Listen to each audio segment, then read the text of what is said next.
All right, in your Monday movie musings, Matt Perrin takes a look at a movie. It's a dark comedy. It's called Freaky.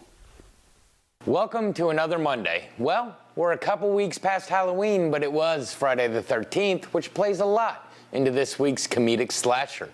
There have been plenty of body swap movies before, some of which I will mention later, but this one is the first to lend its hand to serial killing. This week's movie took #1 at the box office, but was it just a run-of-the-mill teen horror flick? Let's have a closer look with my take on Freaky. Our movie begins with Millie. She's a high school loner with only 2 friends who suffers a lot of bullying. She feels almost invisible to everyone until one night after a football game, she has a run-in with the local urban legend, the Blissfield Butcher, played by Vince Vaughn.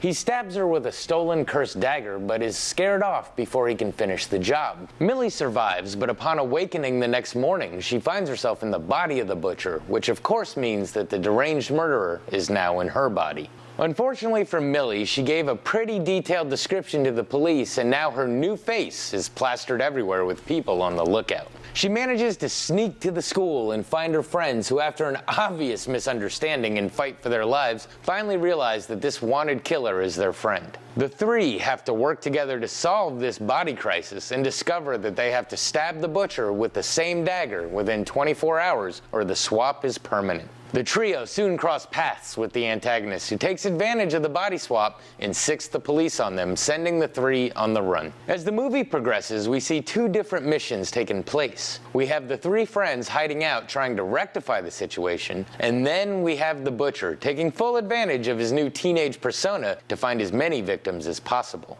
It becomes a full-on race against time and many instances of mistaken identity. We, as the audience, find ourselves laughing at the 6'5" Vince Vaughn channeling his inner teenage girl, while at the same time witnessing some pretty brutal kills that actually add to the satisfaction of this movie. So, what to say about this one? As I said before, we've had no shortage of body swapping movies, like Father Like Son, 18 Again, Vice Versa, The Change Up, The Hot Chick, and of course Freaky Friday, from which this film took its name, are just a few that make up a whole subgenre.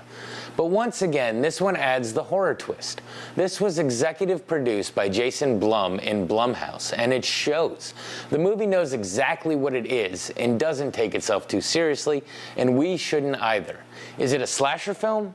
Is it a comedy? Well, it's the perfect juxtaposition. We've seen Vince Vaughn as a serial killer in Clay Pigeons, which if you haven't seen, you should. It's a very good movie. But this one is actually a little more fun. I think a lot of that comes from the kills. They are extremely creative and gory, but the movie makes the point of having them happen to the worst people, so you can actually sit back and enjoy them as entertaining comeuppance. The movie also does a great job of pointing out the physical limitations a serial killer would face in a new petite body. I do have a couple of problems with it. First off, it does that whole shtick where it tries to pass off an obviously attractive girl as just plain and unnoticeable until some kind of slight makeover. In my opinion, it takes you right out of it. It also tries to seriously deal with some familial issues that I understand are trying to give the characters depth, but it just seems unnecessary in this movie.